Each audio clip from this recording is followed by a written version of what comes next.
So having said that as administrative arrangements, I would ask Mr. Foster to give us his opening statement. Thank you, Mr. President, Professor Crawford, Secretary Eisenstadt. We'd like to begin with a short overview of some of the underlying facts. In evaluating RDC's performance in Guatemala and the reasonableness of its damages claim, it is important that RDC has a long-standing track record of success and profitability in similar circumstances. First, we would point to the Iowa Interstate.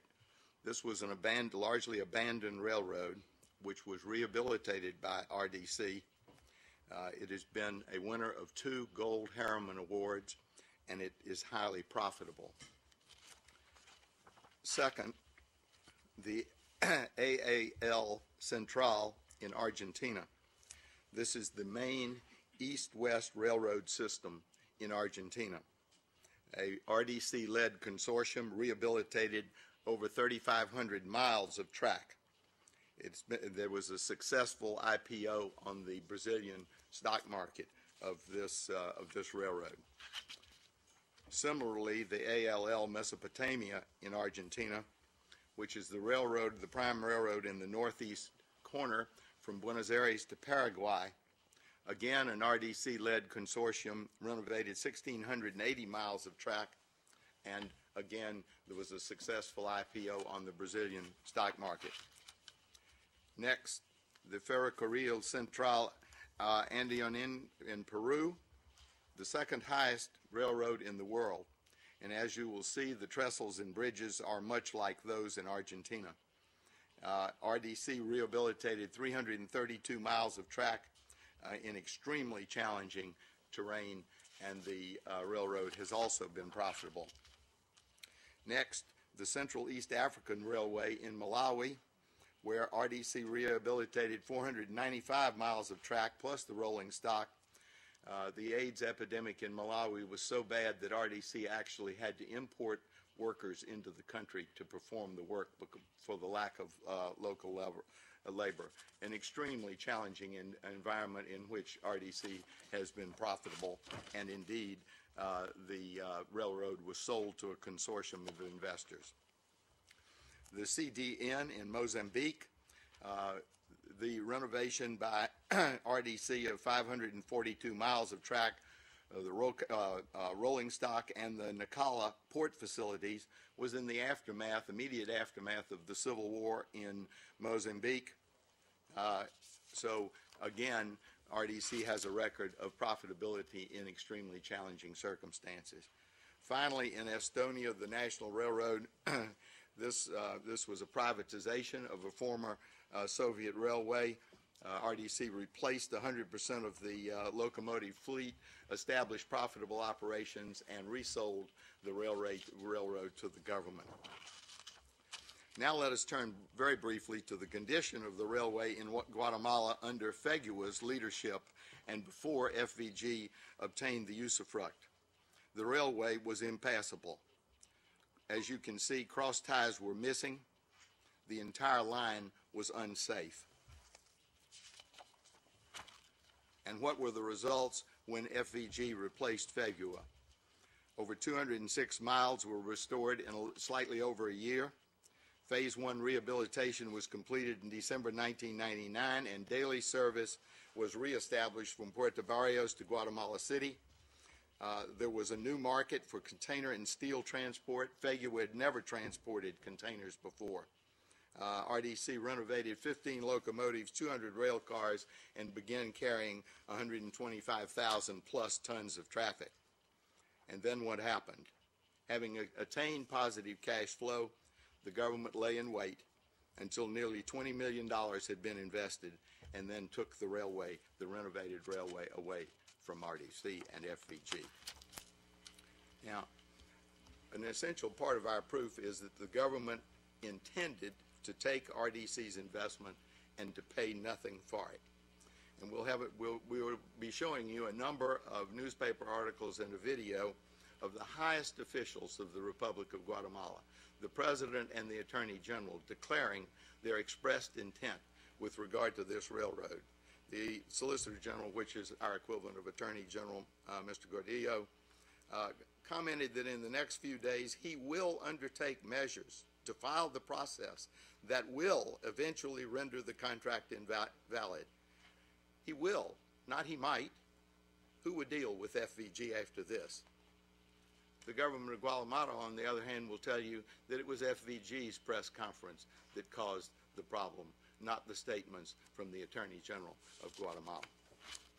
Again, the Attorney General says, if Lasividad is declared, the contract is rendered invalid. He doesn't say it may be rendered invalid. He doesn't say that there's going to be a court proceeding before it's rendered invalid. He says when the declaration of Lasividad occurs, it is invalid. Further, he says the state has nothing to pay as a result of suspending the contract, an affirmative declaration that the government will pay nothing. This statement by itself makes the expropriation illegal, with major consequences for the quantum of damages.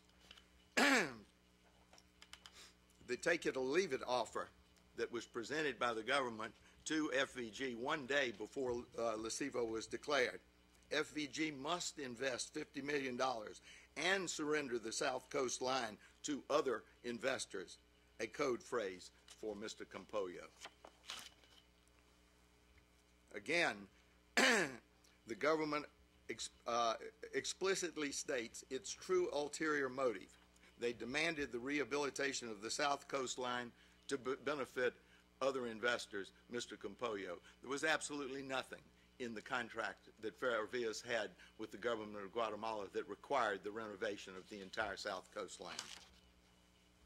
Again, the government states their real reason for Lasivo. Invest $50 million. It's neither required by the contract nor was it commercially reasonable. President Berger says that he proposed that if the company makes an investment of $50 million, he would no longer invoke Lasivo. Thus, there was a bad faith use of Lasivo to try to force FVG to renegotiate its obligations under the contracts. Now, can you play the video, please? I'd like to show you a video of President Berger. Enseguida descubra qué opina el presidente Oscar Berger respecto al contrato con la empresa Ferrovías. Yo no sé quién incumplió primero. Obviamente que tal vez deberíamos aportar lo de las utilidades, pero si nunca produjeron utilidades, habiéndoles casi regalado la concesión por 500,000 quetzales, se quedaron con todo. Pues está bien, así lo negociaron, pero que cambie la situación de Ferrovías. A mí me parece un poco atropellante esa conferencia de prensa, como que los hubiéramos lastimado. Yo pienso que sí han lastimado los derechos de los guatemaltecos, porque no han cumplido con la inversión, no han cumplido con la prestación de servicios. Note, he does not say that FVG breached first. He concedes that he doesn't even know who breached first. Note also, he acknowledged that the government breached by not paying the money into the trust fund, the President of the Republic. Again, the declaration of Lasividad arises from the fact that the $50 million investment under the contract did not occur, nor was it required. Here, again, invest $50 million. They want you to believe that RDC's one press conference, which had virtually no press coverage, was more important than these declarations by the President and the Attorney General of the country. The result, Lasivo destroyed FVG. The proof shows that credit from suppliers was turned off. Credit from banks was denied. Customers abandoned FVG.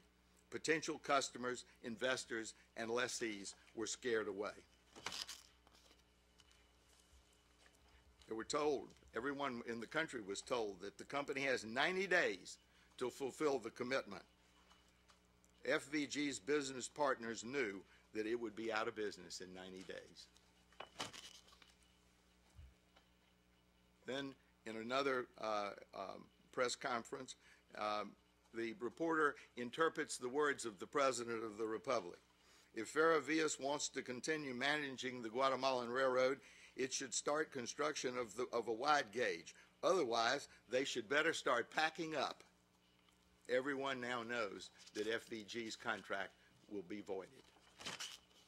And in fact, what happened? Texaco, the big supplier of diesel fuel for the locomotives, terminated its relationships with FVG. Shell, another supplier of diesel fuel for locomotives, terminated its relationship with FVG. INASA, another small diesel supplier to whom FVG had to turn, put FVG on COD. Puma put FVG on COD for diesel fuel. Induex supplied cross ties, put FVG on COD. Makisa, a supplier of equipment, put FVG on COD. Altraxa, another supplier of heavy equipment, put FVG on COD. Banks, the two banks denied credit, and Reenter, who was the company that took the containers from the station yard to the customers, terminated their relationship with FVG. FVG was a dead man walking. And indeed, that's precisely what happened. There was a 35% drop in railroad revenue comparing the first 7 months of 2007 to the first 7 months of 2006. FVG got a letter. This is to inform you that through local press and television media, we have been alarmed about the declaration made by the government of Guatemala on the administrative lesion caused by a contract on equipment involving Ferrovías. Therefore, our company has decided to reduce our cargo distribution through your company. Lesivo scared away potential investors. There were two potential investors in the South Coast, in the rehabilitation of the South Coast. Lesivo destroyed future real estate leasing business. Unisuper, a decision had been made to build supermarkets, beginning at Zacapa, but also at the other major train stations in Guatemala. They terminated the plan. Parking and office building property at Girona, there were plans that were almost finalized to build an office building and to rent parking at the Girona station. They were terminated. Gasur had a lease that was ready to be executed on an additional 32 kilometers of electricity lines in the right-of-way at an average of $3,200 per kilometer, which was terminated. Maersk canceled its plans to build a cold storage facility at Zacapa. There was a railroad theme park. The plans were canceled. Thus, Dr. Spiller's contention that future leases are speculative is squarely refuted by the evidence. We will demonstrate to you that immediately before Lesivo, FVG had a business value of $62.4 million, and immediately afterward had a business value of $0. As you have seen, respondent admits that its desire for the completion of the South Coast Line, Phase 2, was the principal reason for the declaration of Lesivo. In an attempt to deflect attention from its extortionate demand that RDC invest an additional $50 million to rebuild the South Coast Line, none of which was required by the contract, the government invents out of whole cloth a purported contractual obligation to complete phases 2 and 3. Contract 402 did not obligate or require FVG to complete phase 2 or any phase after phase 1 within any specified time frame. This clause was put in the contract for a reason. FVG specifically specified, and the government explicitly agreed to, a provision that other work would be done as business conditions permitted.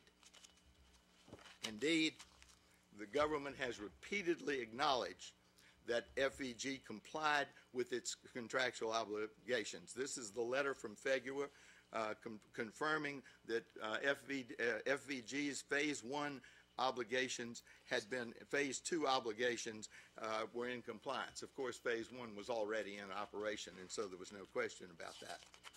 This next document is a letter from FEGUA that confirms that phase 3 had become impossible, and therefore FVG was excused from beginning service on that phase. Phases 4 and 5, of course, had not yet become ripe at the time Lesivo was declared. Further, Dr. Gramajo himself will have to squirm around this letter, or this newspaper report, when he acknowledged publicly that FVG was in compliance with its obligation. Thus, the contention that FVG was not in compliance as a post hoc justification for Lesivo is refuted by the evidence. Further, as this tribunal has already remarked in some of its rulings, respondent accepted FVG's performance without a hint of contention that FVG was in default. Therefore, respondent is stopped from contending that FVG was in any way deficient in its obligations. I'd like to also ask you to include in your evaluation, as you read the witness statements and hear the evidence, the quality of the evidence. You, of course, are well aware about Mr. Perez's retraction of his original witness statement. He says, "While it is true that the signature at the end of the document appears to be mine, I have no knowledge and vehemently deny the contents of this alleged sworn statement." Is that believable, even on its face?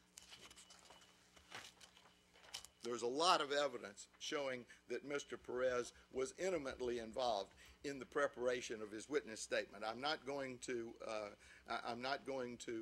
go through all of it with you. Mr. Perez is not even coming to testify.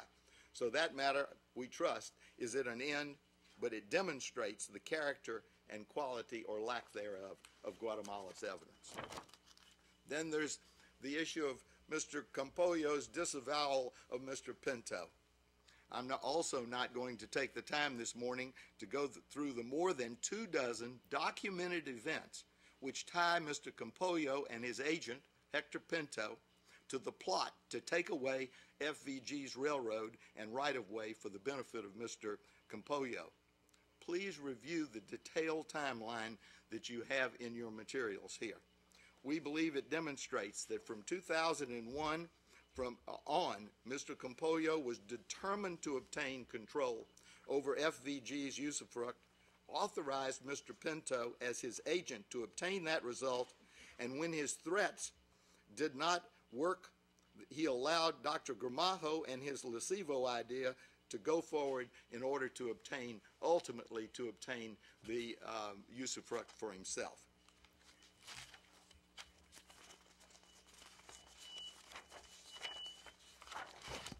Now I'd like to turn to the applicable legal standards. We will demonstrate for you that under CAFTA, Guatemala is required to expropriate only in accordance with treaty standards, accord fair and equitable treatment, accord full protection and security, and accord treatment no less favorable than to Guatemala's own nationals. The government of Guatemala has violated every investment protection provision of CAFTA. Preliminarily, I would also mention that there is a broad definition of investment in CAFTA in Article 10.28, and it includes both investment capital and loans and the value to FVG as a business enterprise measured by lost profits. We would submit to you that this broad definition, which includes both sunk cost and lost profits, has implications for the measure of damages. I'd also point out that technical illegalities under Guatemalan law do not deprive RDC of its property rights under CAFTA. And we give you a number of citations here. The government's arguments are totally contradictory. They can't decide whether they want to argue that the contracts were void ab initio or whether they were in full force and effect. What it boils down to is they don't even know what their argument is about the illegality of the contract. Now let's turn to the first principle, that Guatemala could expropriate claimant's property only in accordance with CAFTA Article 10.7 standards. For an expropriation to be legal, it must be for a public purpose, it must be done in a non-discriminatory manner, it must be accompanied by payment of prompt, adequate, and effective compensation, and it must be in accordance with due process of law and Article 10.5. We will demonstrate that Guatemala's actions in this case satisfies none of these requirements. The parties agree that this determination requires a fact-based inquiry focused on three factors stipulated in CAFTA Annex 10C. That inquiry looks at the economic impact of the government action, the extent of the interference, distinct reasonable investment-backed expectations, and the character of the government action. As you've already seen, the documentary evidence of the effect that Lesivo had on FVG, and you will hear further about in this hearing from RDC's witnesses. The first factor, the economic impact. The parties agree that customary international law requires the claimant to demonstrate that the Lesivo Declaration caused a substantial non-temporary interference. The parties further agree that substantial interference occurs when the state measure deprives the investor in whole or in substantial part of the use or reasonably to be expected economic benefits of its investment.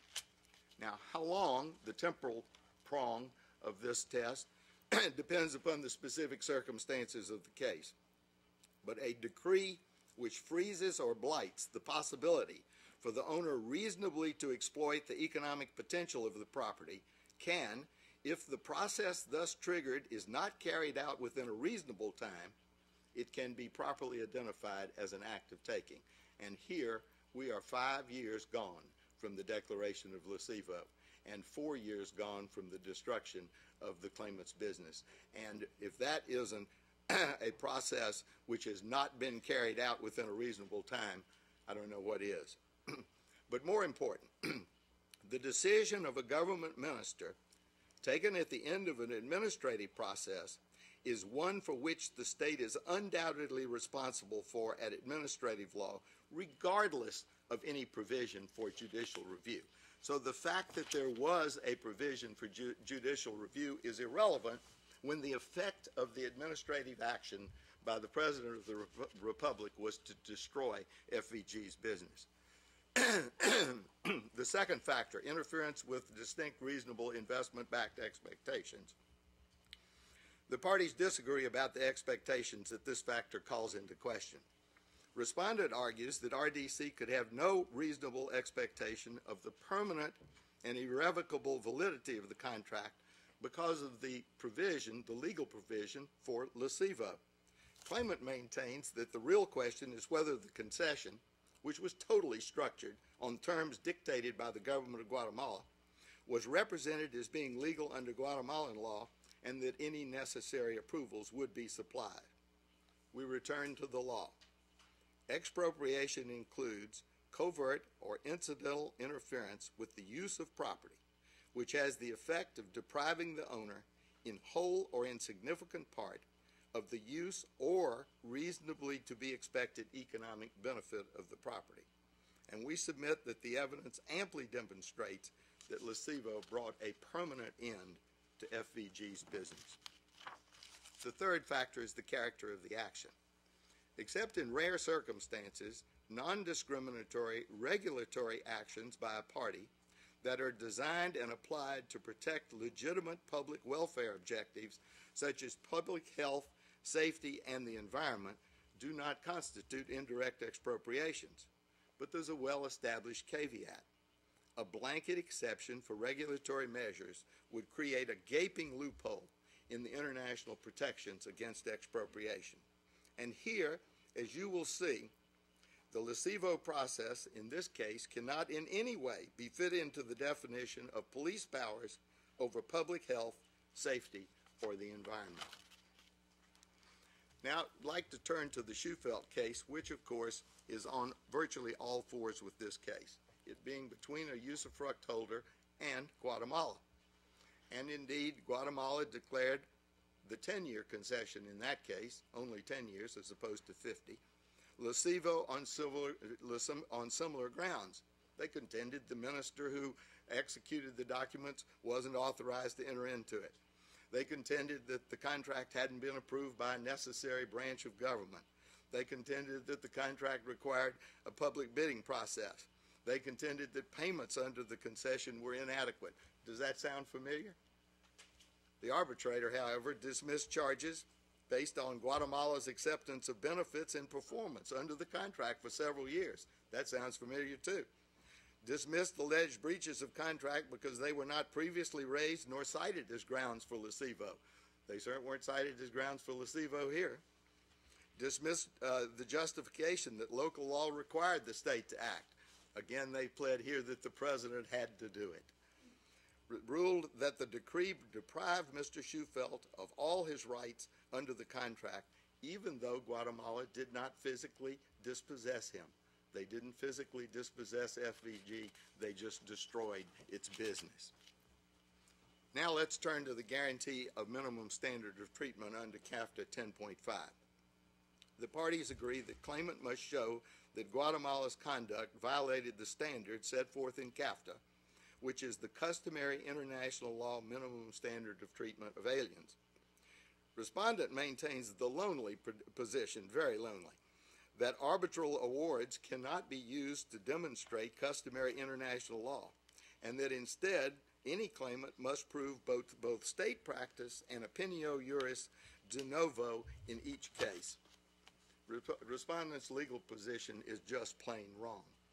Neither CAFTA nor NAFTA contain any such limitation on the use of arbitral awards or scholarly writings to reflect customary international law. No NAFTA case has ever refused to consider arbitral awards or scholarly writings as evidence of customary international law, not even Glamis Gold, from which respondent omits a critical sentence. Arbitral awards can serve as illustrations of customary international law if they involve an examination of customary international law as opposed to an autonomous interpretation. In this regard, NAFTA and CAFTA applied the same standard after July 2001, making NAFTA case law particularly relevant to discerning the contemporary content of the minimum standard obligation under customary international law. Now, looking at what the NAFTA tribunals have said about fair and equitable treatment under customary international law, the most widely cited, of course, is Waste Management II, which Professor Crawford is, of course, intimately familiar with. And it says that conduct violates fair and equitable treatment if it is arbitrary, grossly unfair, unjust or idiosyncratic, is discriminatory and exposes the claimant to sectional or racial prejudice, or involves a lack of due process leading to an outcome which offends judicial propriety. And it also notes that it's relevant that the treatment is in breach of representations made by the host state, which were reasonably relied upon by the claimant. The most recent case being Maryland Ring. Fair and equitable treatment is denied by behavior that might infringe a sense of fairness, equity, and reasonableness. Indeed, the ADF case expressly rejects respondents' asserted standard, which they're trying to take from a human rights point of view and put into an investment dispute context.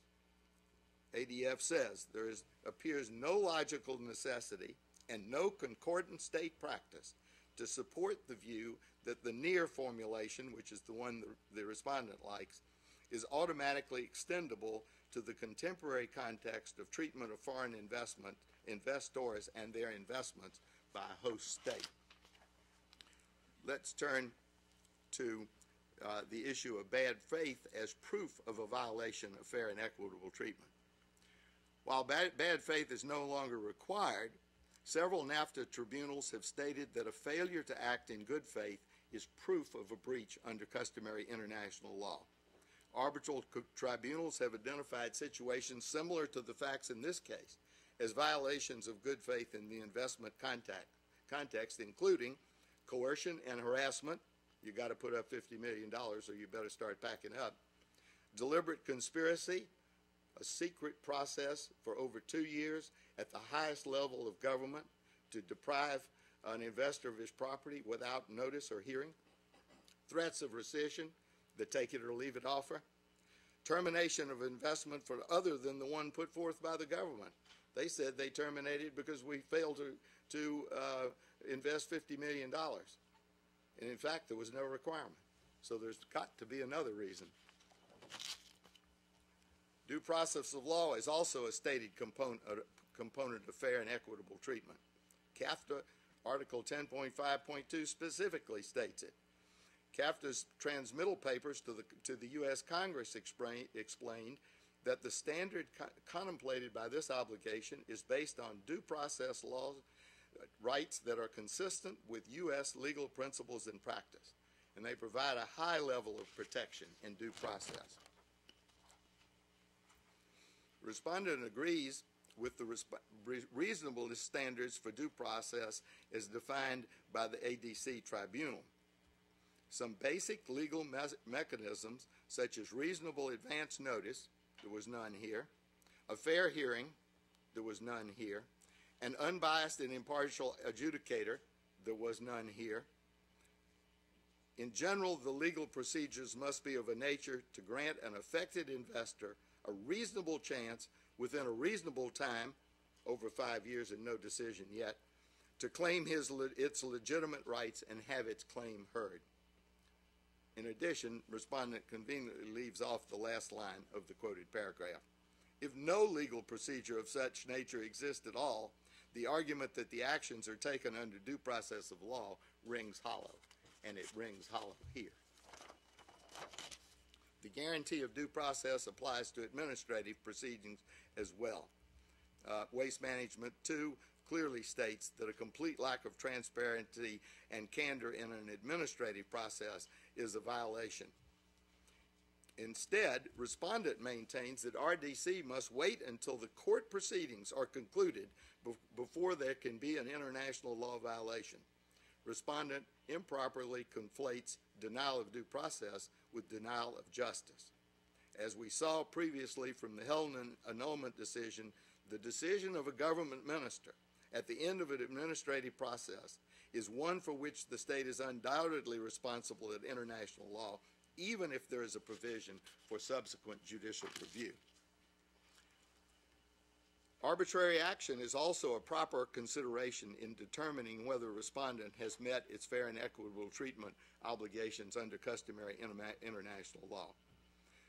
Guatemala continues to dispute that the obligation to refrain from acting arbitrarily is part of its CAFTA undertakings, but not less than 13 NAFTA tribunals have considered that arbitrary treatment can be evidence of a violation of the fair and equitable treatment standard, and we list them there.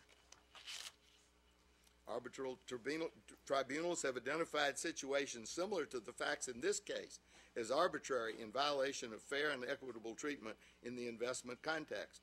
They include no legitimate public purpose, no logical relationship between the expressed goal and the means employed, use of pretextual reasons, lack of legal standards. Stability is also an integral part of claimants' legitimate expectations, and that's the topic we will turn to now. CAFTA's preamble includes a principal objective of stability. The decree which ratified, the Guatemalan decree which ratified CAFTA, stated that one of CAFTA's overall objectives was to create a stable legal framework to promote and develop investment. Arbitrary invocation of lesivo certainly does not promote a stable legal framework. And stability is indeed an integral part of an investor's expectations under customary international law.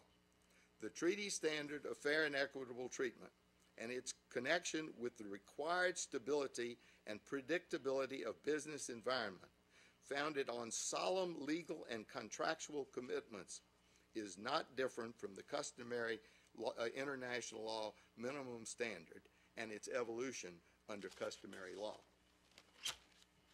Now let's turn to the government's obligation to provide full protection and security under CAFTA 10.5.2. CAFTA requires each party to provide the level of police protection required under customary international law. The parties agree that the standard is not of strict liability. Rather, it is due diligence and vigilance. Respondent originally maintained that the standard was one which a well-administrated government would be expected to exercise under similar circumstances. Now, however, in its rejoinder, respondent throws up its hands, maintaining that Guatemala could not be expected to do anything, given its financial resources and legal framework. While this so-called modified objective standard has been articulated by some commentators, we have found no one who contends that a country can avoid its international responsibility by pleading that it is violent and crime-ridden, as respondent does here. Further, the full protection and security duty is to take active measures to protect a foreign investment from adverse effects. At the very least, full protection and security forbids the host state itself from being the perpetrator of the damage. A state is always responsible for its own actions, and here it is undisputed that after Lesivo, the government itself, its local agencies and municipalities became squatters on the right-of-way without paying compensation.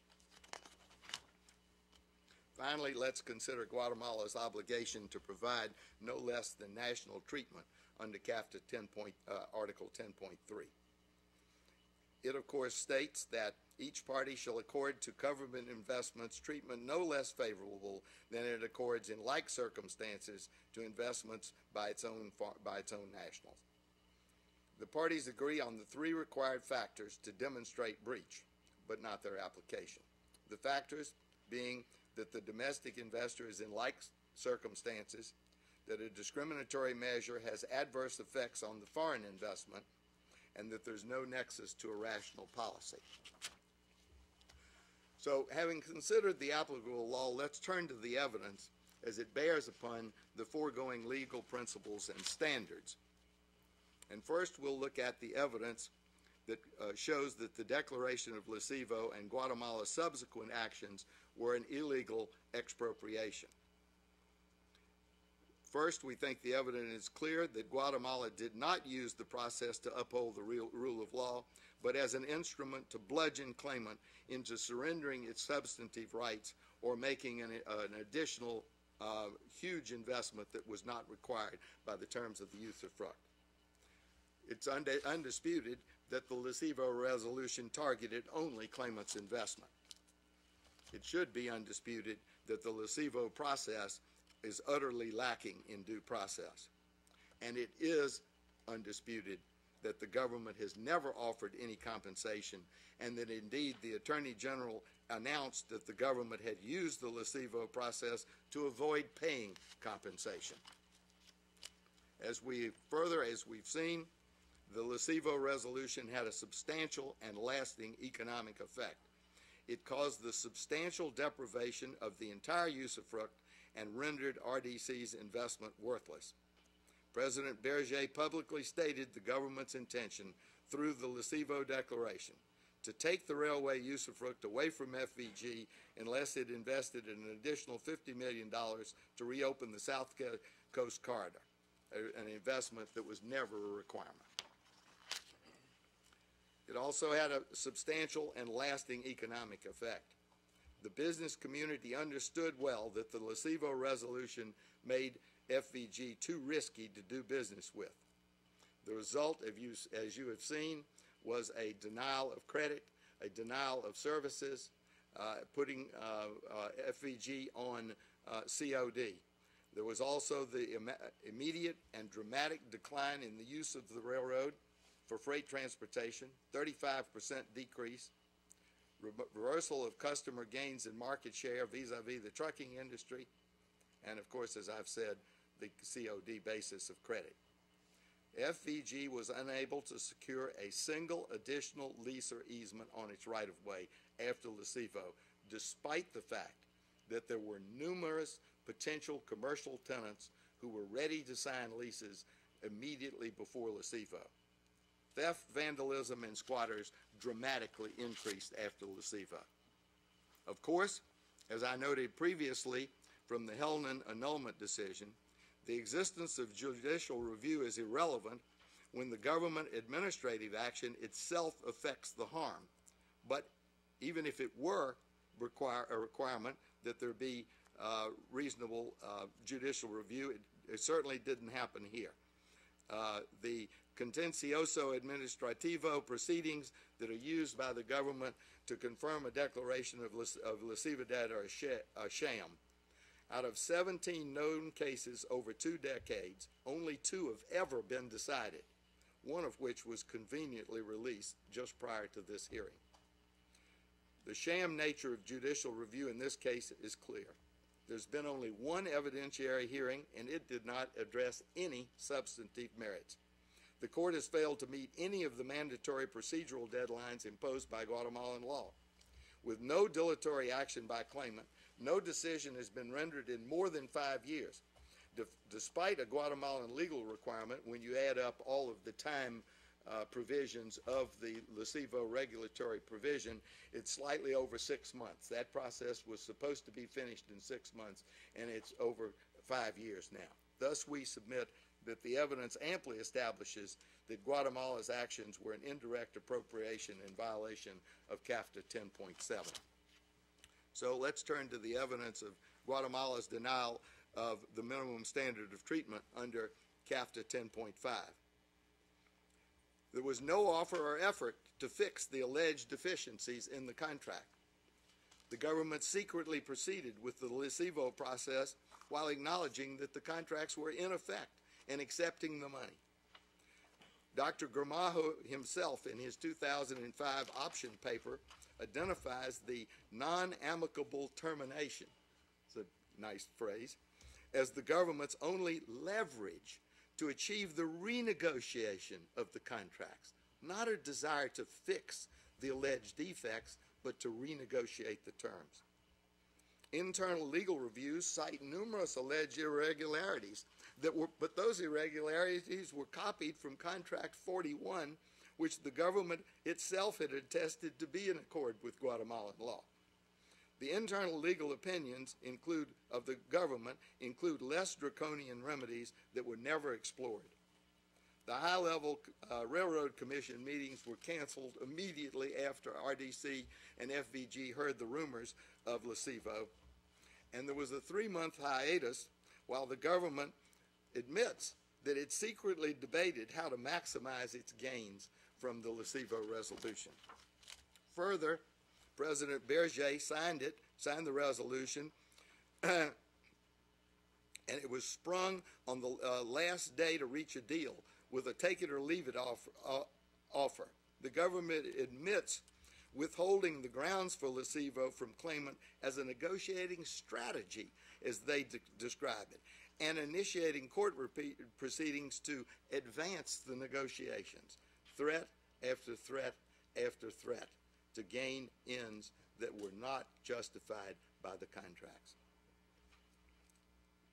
Respondent has used the threat of issuing the Lecevo resolution to try to get the $50 million, to get out of its contractual obligations, to remove squatters and pay into the trust fund, to force FVG to drop its local breach of contract arbitrations, to increase the canon fee percentages, and to force FVG to surrender some of the railroad equipment that had been granted in usufruct. I will not repeat to you and will simply note that this tribunal has already made findings which are very relevant for the issue of the government's bad faith, and I set them forth here on this page. Indeed, the respondents' own attempted justifications underscore its bad faith. They say, Lecividad was also the least intrusive solution to the problem for claimant. It's hard to imagine a more intrusive solution. They say the Lecivo declaration was kept secret because it is akin to a criminal complaint in the common law system. So Guatemala itself concedes that they treated claimant like a criminal. It is undisputed that FVG and claimant had the president's buy-in on finding a solution to the problem. The president's statements were more a sellout than a buy-in. But what he demanded was that RDC buy in with an additional $50 million investment that was not required by the contract. And finally, they say, how many investors can say that the president of a country stepped in to try to solve their disputes?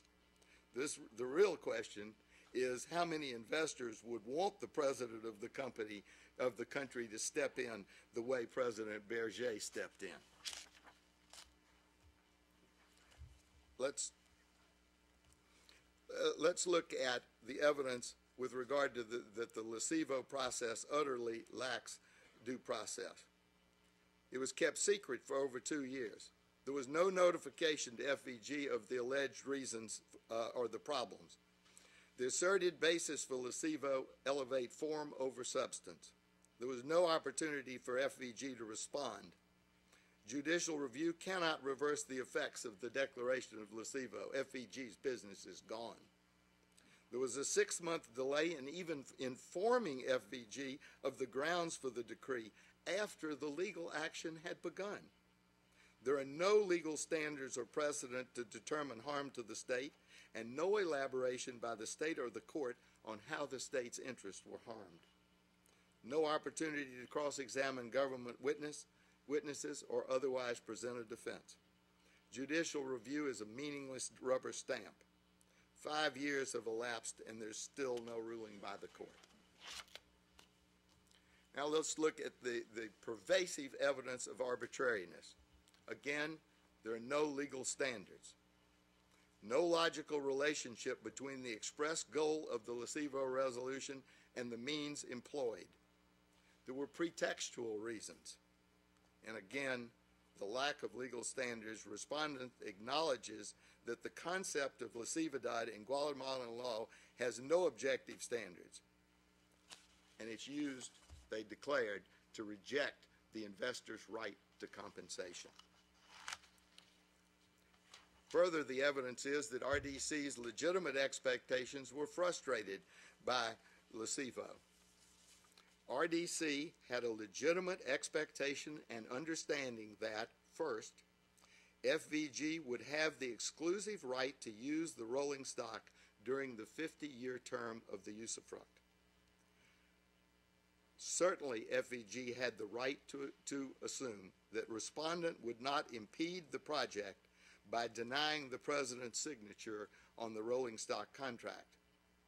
Certainly, FVG had the right to assume that Deed 143 was awarded, executed, and approved in accordance with Guatemalan law. And certainly, FVG had the right to believe that respondent would not seek to secretly and unilaterally repudiate the contract after years of performance and prior representations and actions by the government, including the consistent acceptance of the benefits under the contract by the government. In fact, the respondent insists to this day that, quote, Guatemala acted at all times with the intention to maintain its relationship with FVG. So certainly if they insist upon it today, it was a right for FVG to have a legitimate expectation that they would act that way before the issuance of Lecivo. Now, I'd like to talk to you about the proof that Guatemala consistently failed to afford full protection and security. Sorry. All right. My lawyer is telling me what to do here. Yes. Excuse me, I missed this slide. Guatemala clearly had the ability to afford full protection and security. Even during the period of Fegua's abandonment of the railway, Guatemala took numerous substantive actions to protect the railroad assets. And after Lesivo, the number and scope of squatters' thefts and acts of vandalism increased dramatically, but the government's response then was paper pushing rather than substantive action. And that's the charts we're going to show you now. From the evidence that the government of Guatemala has provided in this arbitration, we constructed these charts to demonstrate to you exactly what was really going on. And you can see when Fegua controlled the railroad and the government took substantive actions to protect the railroad property, and those are those actions that are in the bars before FVG takes control of the railroad. You can see for yourself what happened during the time that FVG had control of the railroad, but importantly, after FVG and RDC initiated this CAFTA arbitration, all of a sudden the government jumps back into action. And the government has told you in their papers that they were busily protecting the railroad property. But let's look at exactly what actually went on. This is a pie chart demonstrating the actions the government took before RDC obtained the usufruct. And as you will see, substantive actions, there are 33 substantive actions of indictments in criminal cases, and only 12 paper pushing of opening a case without a file and complaints filed without follow-up. This is what they did when Fegua had possession of the railway property. Now let's look at what happened after RDC brought this CAFTA arbitration. You have 79 examples of paper pushing and only 27 substantive actions. This is their own proof, not something that we've tried to put together. To summarize, Guatemala violated the minimum standard of treatment under CAFTA. There was a bad faith motivation, an abuse of sovereign power to repudiate an investment, a secret process that targeted only the claimant's investment. There was a lack of due process. You've seen the details. Lack of legal standards. There's nothing in the Guatemalan law establishing a legal standard for Lesivo. It was arbitrary, pretextual reasons to hide its true intent. It was in breach of representations made by Guatemala which were reasonably relied upon by RDC. That the contract was signed by an authorized official. Indeed, the contract was signed in the presidential car of the railroad amidst great publicity. There was a blatant failure to provide full protection and security. All of these things fall well below the customary international law minimum standard of treatment of aliens. Now we turn to the evidence regarding Guatemala's denial of national treatment, and the first factor, that RDC and Ramon Campollo are in like circumstances.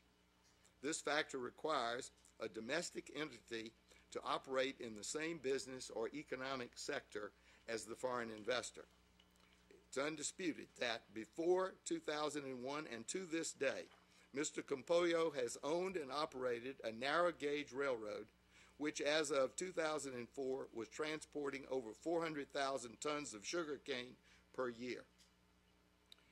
Juan Esteban Berger admits that, and this is a quote from his witness statement, Mr. Campollo, by means of Hector Pinto, had a series of meetings with Ferrovia's staff in order to reach an agreement to exploit the right of the railway with a view to support his Ciudad del Sur project. How much more sameness could be required? That he wanted to exploit FVG's right-of-way to benefit his real estate project. Both he and FVG were in the railroad business and in the real estate business.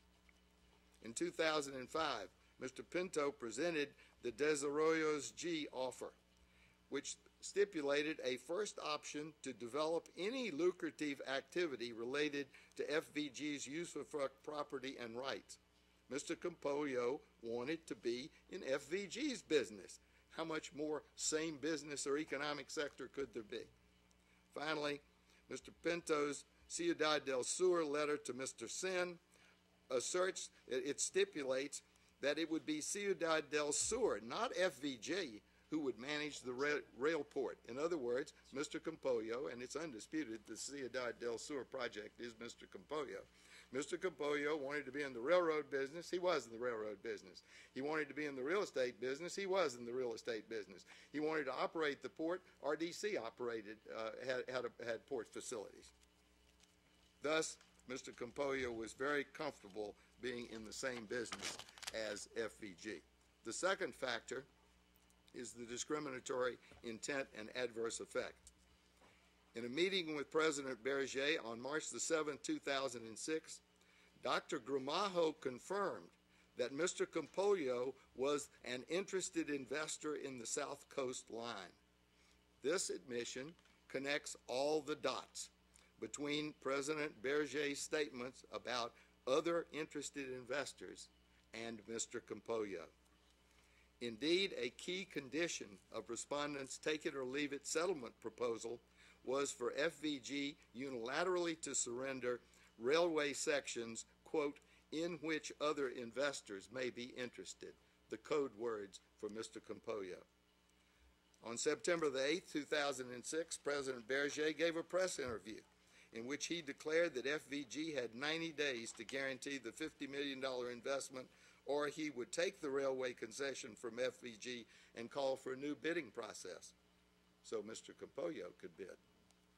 Even more important, as amply demonstrated already, the intended discriminatory effect was substantially to deprive RDC of its expected economic benefits under the concession.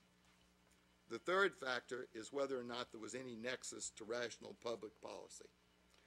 Respondent issued the Lesivo resolution to advance 3 improper objectives, all without compensating FVG. First, to force FVG to withdraw from the local arbitration proceedings and to renegotiate the terms of the usufruct contracts. All of that is contained in the take-it-or-leave-it offer. To make it impossible for FVG to perform under Contract 402, they declared the equipment contract Lesivo. Without the equipment contract, RDC could not provide railway service and thereby satisfy the terms of the other usufruct contracts. And they clearly did it to enable Ramon Campollo to obtain control of the railroad. The tribunal has similarly concluded that the government used the Lesividad process as an element of pressure to achieve other results which were unrelated to the Lesividad declaration. Now, finally, I'd like to turn to the issue of damages. Because of respondents' violations of CAFTA, RDC is entitled to full reparations damages, not just compensation. Respondents' fair market value measure of compensation applies only to lawful expropriations, whereas full reparations damages applies to unlawful expropriations. Indeed, the respondent concedes that the full reparations standard applies to breaches of CAFTA Articles 10.3 and 10.5. Without a full reparations standard for unlawful expropriations, an offending state can expropriate an investment and only be responsible for the same amount of compensation as if the state had not acted, lawfully. The tribunal should not conflate compensation for lawful expropriation with damages for an unlawful expropriation.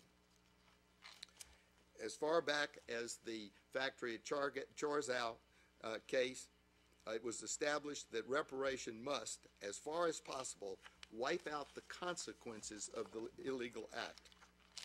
And further, the ILC draft articles note that compensation shall cover any financial assessable damage, including loss of profits.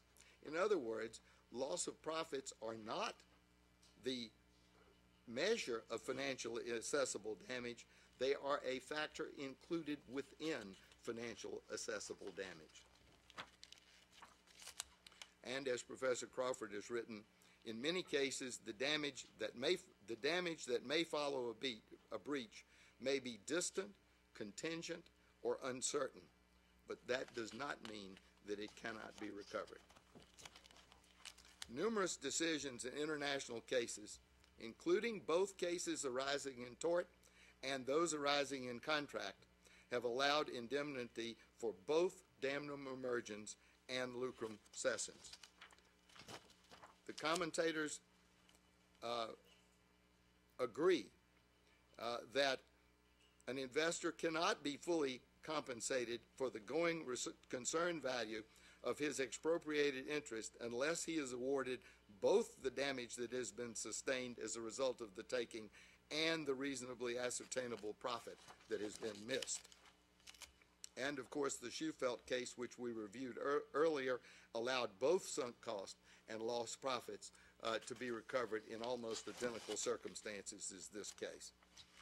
And what that boils down to in this case is that RDC had an investment of something over $19 million, which brought to accumulated value in 2006 is $42 million, almost $43 million. There were business termination and wind down costs of approximately $1.3 million. There was a reasonable expectation of future profits, which has been reduced by amortization of lost investment of $22 million. And then to subtract the mitigation by lease income of $2.7 million, the final damage claim is $63,778,000. Now, respondent damages expert Dr. Spiller argues that Mr. Thompson and Dr. Pratt's proposed approach continues to double count when it is amortizing the lost investment amount over the lost future cash flows.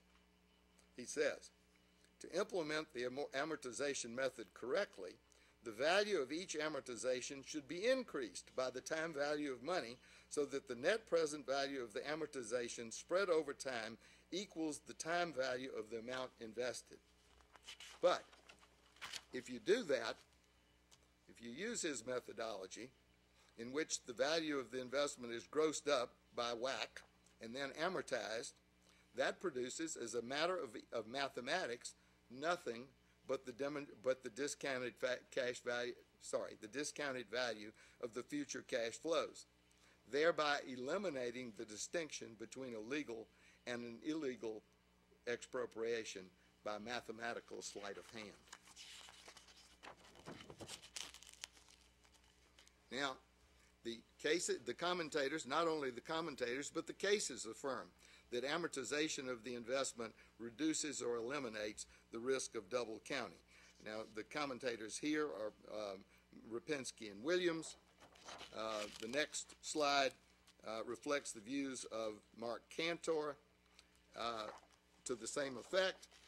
And then there is the Himperna decision, which merely says that there is a proviso when you award both sunk cost and lost profits. There's a proviso that the computations reduce future net cash flows by allowing a proper measure of damages.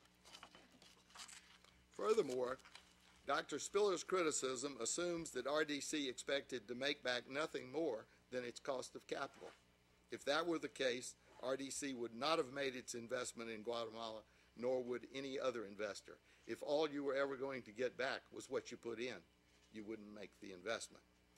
So, gentlemen, I would suggest to you that this, of course, being the first case under CAFTA, and the law being somewhat unsettled on this issue of damages as between a legal and an illegal expropriation, I would submit to you that it is going to be your job and your burden to announce whether or not a country can take away an investment illegally and pay nothing more than that which it would have paid if it had taken it legally.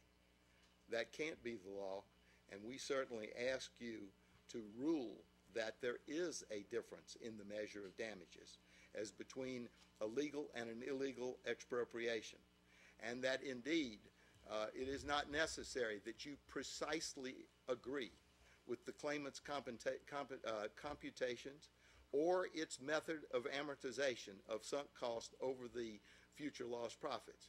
But what we do urge you to do is to recognize the difference in the proper measure of damages for an illegal act, and you will have the tools at the end of this hearing to take the numbers that have been given you by the claimant, to use the claimant's damage model, and to adjust it in any way that you think is appropriate in order to reflect the fact that in this case Guatemala's actions are illegal under the standards of CAFTA and the standards of customary international law.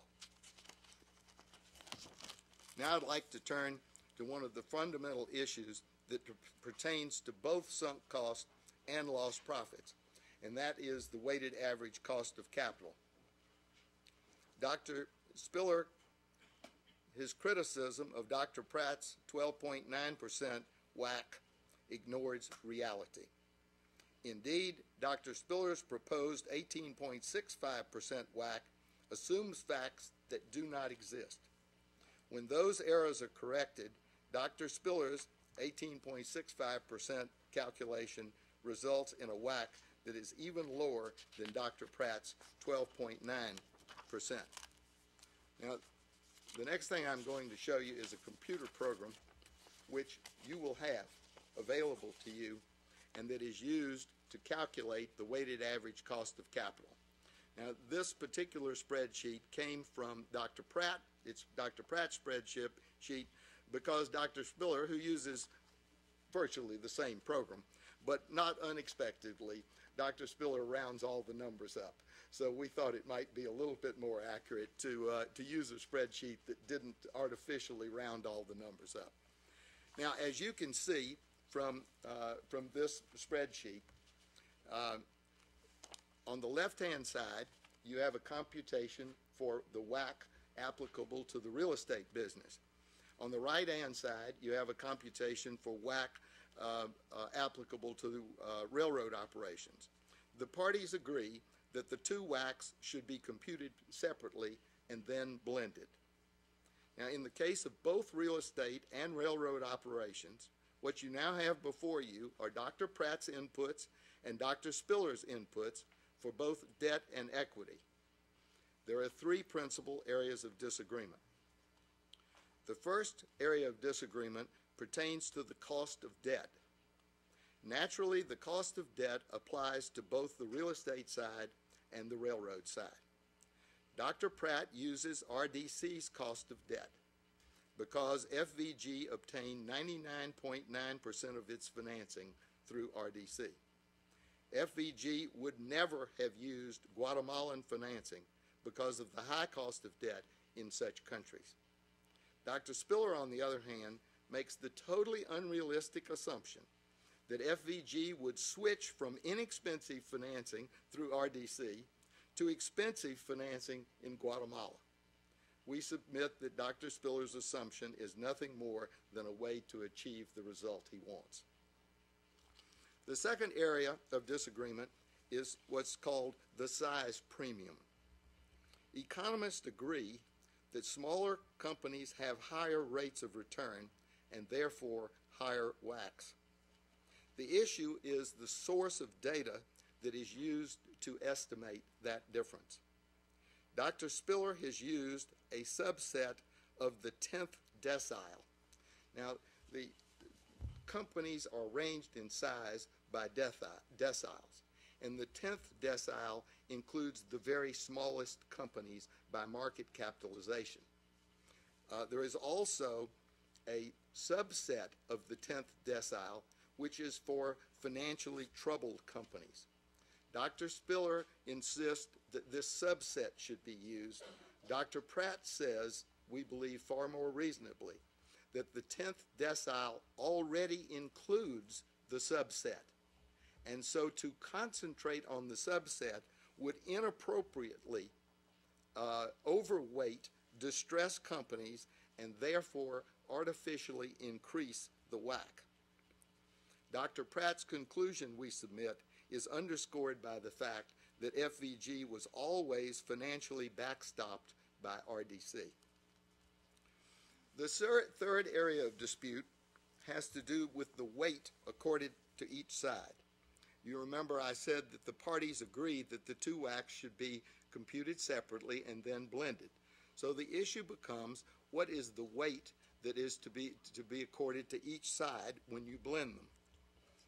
Dr. Pratt naturally bases his weighting on the projected EBITDA from each line of business as calculated by Mr. Thompson and Mr. McSwain. And I say that he naturally bases it on that because we believe that the law is that you are to put the investor back in the position that he was in immediately before Lecevo. So when you look at the position the investor was in immediately before Lecevo, he had an expectation of future cash flows from each of these lines of business. And therefore, the weighting that you should accord should be the weighting of the reasonable expectations of the investor immediately before Lecevo. Dr. Spiller, on the other hand, merely weights them 50-50. The central point on all these three inputs is that Dr. Spiller takes the most extreme position every time, and needless to say, it has the effect of increasing the WACC and thereby decreasing the lost profits. Now I'm going to show you what happens to Dr. Spiller's WACC when we substitute the proper inputs. First, we'll look at the size premium factor of the cost of equity on the real estate side. And you see what happens to the WACC as a result of just the change in this input. Second is the cost of debt on the real estate side. And you see that again, the WACC goes down when the cost of debt is corrected. Now let's move to these same corrections on the railroad side.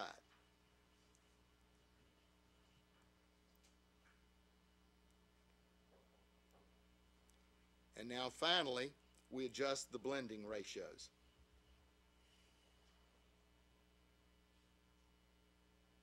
Now, as you can see, when thus adjusted, Dr. Spiller's WACC is actually lower than Dr. Pratt's by a minuscule amount. Now, I'm not going to encourage you to become an economist when you're considering your decision in this case, but with your understanding of these three areas of dispute, you can actually compute the WACC. Whichever way you deem as being the most appropriate. You can manipulate this computer program to make the decisions yourself as to what you have decided are the appropriate factors to go into the calculation of WACC. And then once you have computed the WACC, as Mr. Thompson will show you when he testifies, you can take his program, which evaluates all of the factors, the real estate factors as developed by Mr. McSwain and the railroad factors as developed by Mr. Thompson, and applies the WACC as developed by Dr. Pratt. You can do the same thing with your decision. You can decide each one of the factors in Mr. Thompson's analysis, and then you can input the WACC that you determine by your decision using Dr. Pratt's program.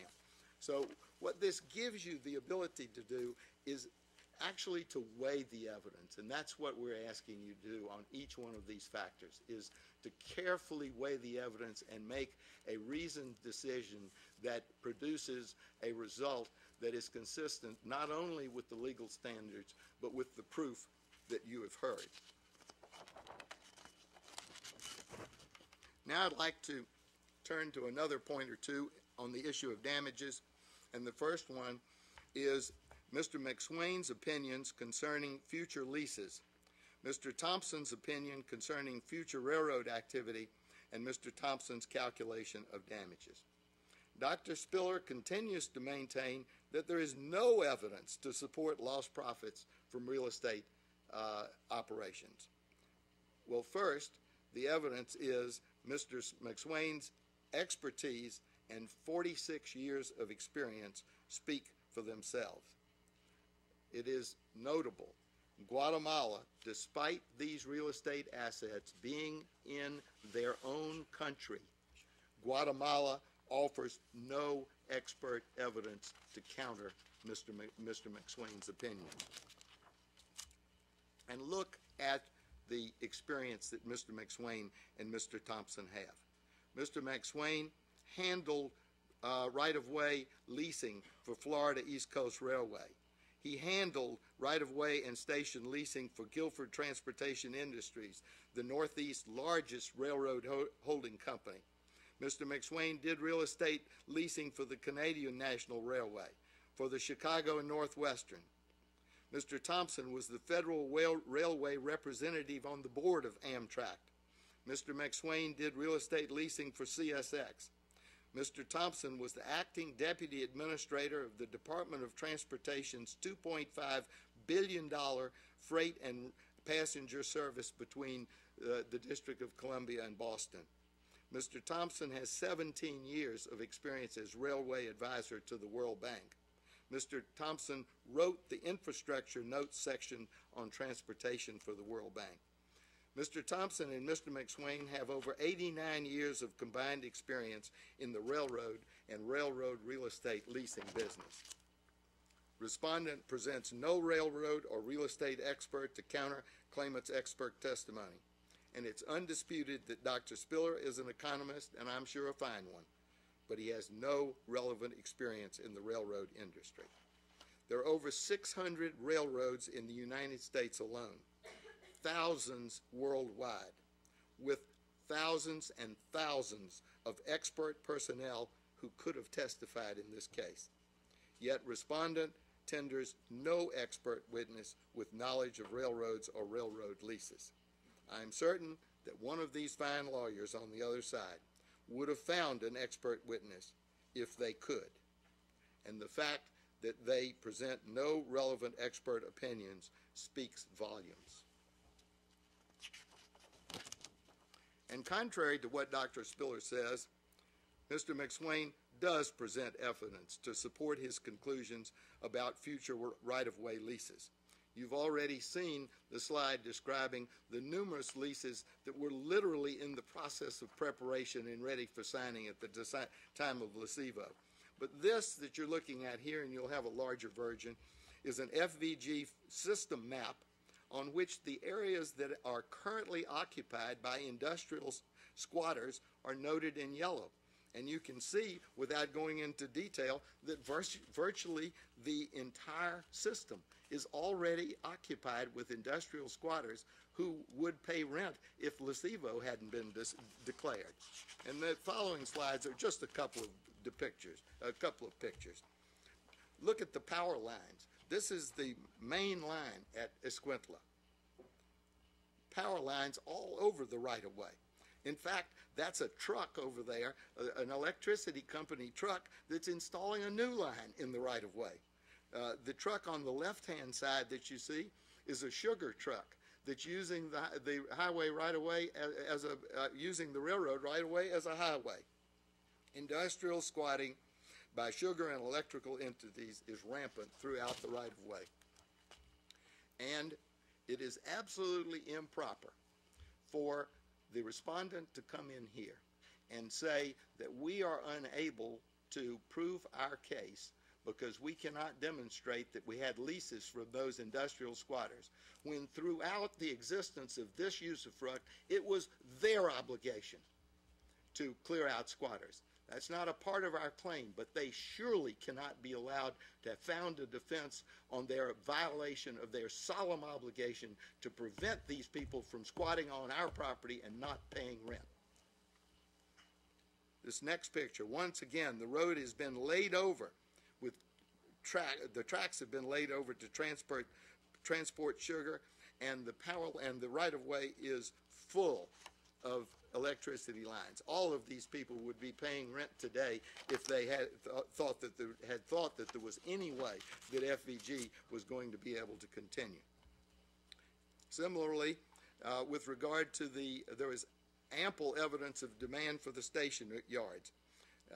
The Girona station is a wonderful example. On the upper left, you see the outline of the Girona station. On the upper right, these are the cars that are parked in the Girona station. Immediately prior to Lesivo, there were 3 people, as you saw in that earlier slide, who were ready to build office buildings and to develop parking in the Girona station, and only Lesivo prevented that. Indeed, the Attorney General's own office building, which you see in the lower left, a portion of it intrudes upon the right-of-way, and his employees park in the parking lot. The Attorney General himself is a squatter. And as we have seen, UniSuper was prepared to start building shopping centers in the railway stations, starting in Zacapa, and they terminated their interest as a result of Lesivo. Thus, the only thing that actually derailed FVG's leasing program was Lesivo. Now, the first head of our damages, again, is the value of our investment. RDC has a nominal investment of something over $15 million, which accumulated to the date of Lesivo is $32.2 million. Other shareholders, and we've argued in our brief, and I think the law is ample, that we're entitled to recover on behalf of all the investors. Other shareholders' nominal investment is $3.9 million, which brought up to value as of the date of Lesivo is $10.7 million, for a total of $42.9 million investment. We're entitled to our shutdown cost of $1.35 million, and we're entitled to lost profits computed as the net present value of future railroad operations plus the net present value of real estate income with the investment amortized for a net of $22,188,000. So the total damages come to the $63,778,000 that we talked about before. Let me say one other thing about the amortization issue that I forgot to say earlier, and that is Dr. Spiller, of course, is arguing that you gross up the investment before you amortize it. There is no economic or accounting support whatsoever for ever grossing up any amount prior to amortization. Amortization and depreciation is always on the basis of cost. Accountants would roll over in their graves if you told them that you were going to gross up the investment before you depreciated or amortized it. Thus, finally,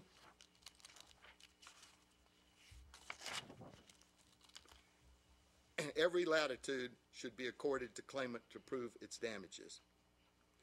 RDC incurred substantial immediate cost in order to earn future profits over an well-understood long term.